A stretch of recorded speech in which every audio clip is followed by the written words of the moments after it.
यशोदा माँ के गर्भ से भी एक कन्या ने जन्म लिया था।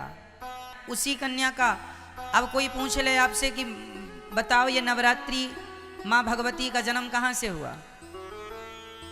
तो माँ भगवती की माता का नाम है यशोदा।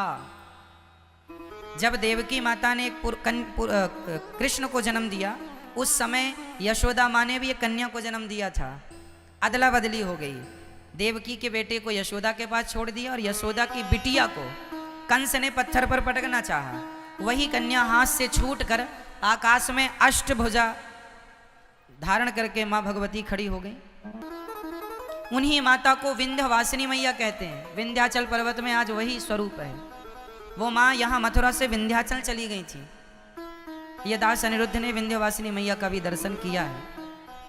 भगवान ने कहा देवी जाओ, मैं जन्म लेने वाला हूँ, तुम भी जन्म लो, तुम्हें 9 नाम से लोग जानेंगे पहचानेंगे। वही विंध्यवासिनी मैया को, वही दुर्गा को, वही शक्ति को आज नवरात्रि के नाम से 9 देवियों के नाम से पुकारा जाता है। वही ये माँ यशोदा की बेटी है, जिसे कंस ने पत्थर पर पटकना चाहा और वो हाथ से छूटकर आकाश में जाके अष्टभुजाधारी।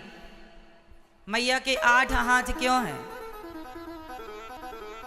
मैया आप लोगों के हाथ कितने होते हैं? कितने? गलत उत्तर है। इस धरती की प्रत्येक स्त्री के हाथ 8 ही होते हैं। आपके भी 8 हाथ है। सच्ची बताएं, आप लोग अपने आप को जानते ही नहीं। आपका परिचय आपको ही नहीं पता।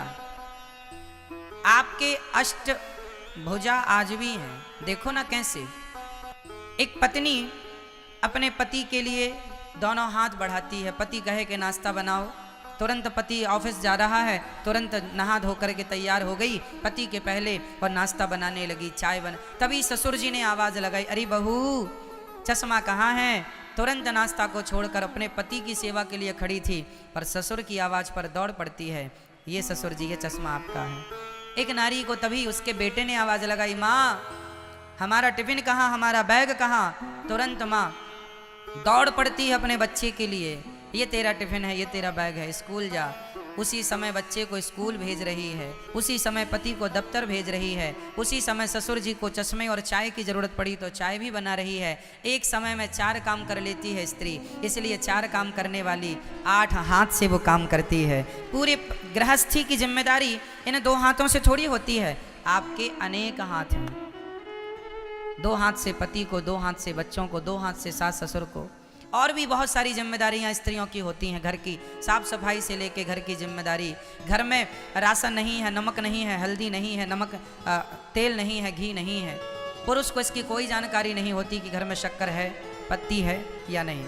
नारी इसका पूरा ख्याल रखती है और ख़त्म होने के पहले इसकी तैयारी करती है कि ख़त्म हो जाएगी तभी नहीं, उसके पहले बुला के रखवा लेती है, क्योंकि ख़त्म हो गई तभी कोई मेहमान आया तो मतलब वो हर क्षण हर जगह उसका ध्यान है, हर जगह उसका हाथ है। इसलिए प्रत्येक स्त्री 8 भुजाधारी, स्त्री के 8 हाथ, अष्टभुजाधारी। और बैठी किस पर है? अच्छा 8 हाथ इसलिए भी हैं स्त्री के, अर्थात माता रानी के। कई लोग कहते हैं ये दुर्गा मैया के 8 हाथ क्यों हैं? अरे भाई दुर्गा मैया के 8 हाथ इसलिए हैं क्योंकि दुर्गा माँ माँ है। किस किस की माँ है? माँ सबकी माँ है। 4 बच्चों की दुर्गा मैया के 4 बेटे हैं। माँ भगवती के कितने बेटे हैं? दुर्गा मतलब लक्ष्मी, दुर्गा मतलब पार्वती, कुछ भी शक्ति एक है, श्री मतलब लक्ष्मी, ठीक है। तो माता जी के हम 4 बेटे हैं। माता जी के हम 4 बेटे हैं। हम कितने भाई हैं?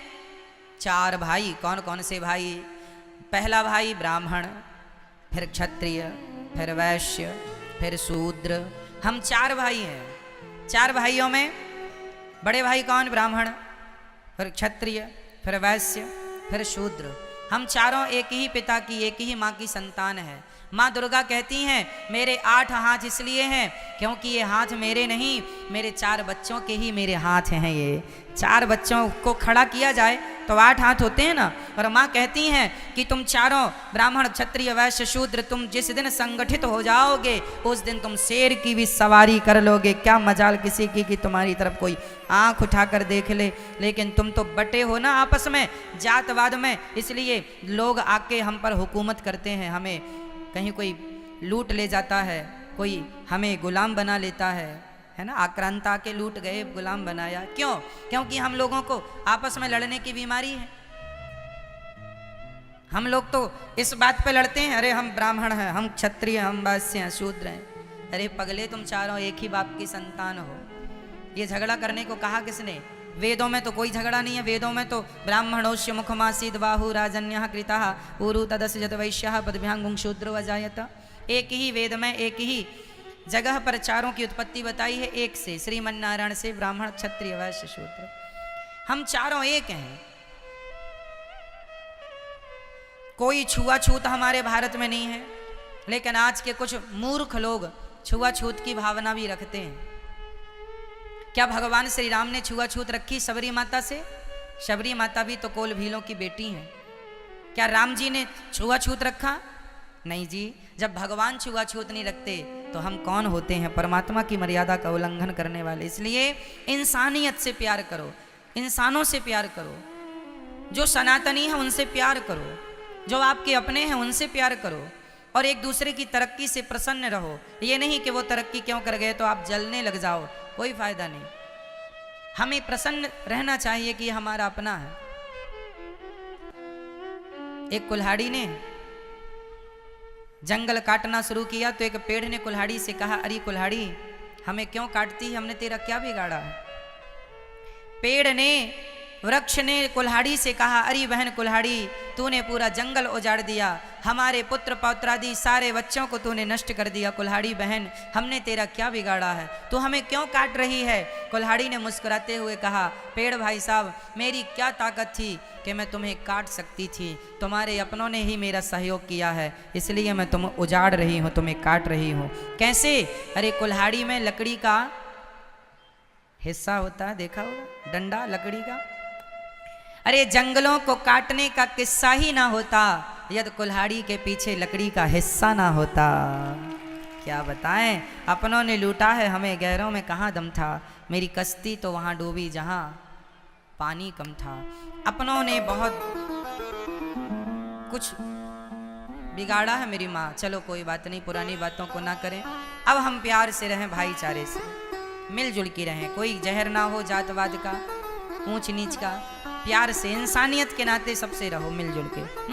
चलिए ठीक है। तो माँ भगवती कहती हैं, तुम चारों जिस दिन एक, रामचरितमानस में भी ये बात लिखी है, जहाँ सुमति तहाँ संपत्ति नाना, जहाँ कुमति तहाँ विपत्ति निदाना। जहाँ सुमति, जहाँ एकता है, जहाँ संगठन है, वहाँ सब कुछ है। और जहाँ झगड़ा है, अरे झाड़ू भी यदि संगठित रहती है, झाड़ू के तिनके यदि संगठित होते हैं तो सारा कचरा साफ होता है, और झाड़ू बिखर गई स्वयं कचरा बन जाती है, स्वयं कचरा बन जाती है। इसलिए झाड़ू हर तिनके को संगठित रखती है। यदि झाड़ू का तिनका, एक भी तिनका यदि बिखर गया तो वो तिनका भी कचरा ही कहलाएगा। सही है? आप जब तक संगठित हैं तब तक सुरक्षित हैं। बिखर जाओगे तो कोई भी, कहावत तो सुनी होगी, एक लकड़ी को कोई भी तोड़ सकता है, लकड़ी के पूरे गट्ठे को कोई तोड़ नहीं सकता। संगठन तो लकड़ी के गट्ठे की तरह है। कोई क्या मजाल किसी की कि कोई आगे बढ़ के तुम्हें देख सके। संगठित रहो। कौन कौन संगठित रहे, बोल के बताओ, कौन कौन? ब्राह्मण क्षत्रिय वैश्य और चारों एक पिता की संतान है। सबको गले से लगाओ। राह में आए जो दीन दुखी, सबको गले से लगाते चलो। प्यार से रहो, बहुत जरूरत है इस प्यार की मेरी माँ। पता नहीं लोग क्यों झगड़ा करते हैं, बात बात पर विवाद करते हैं। हमारी दुर्गा मैया तो कहती हैं, बेटा तुम संगठित रहो, और रह लोगे तो शेर की भी सवारी कर लोगे।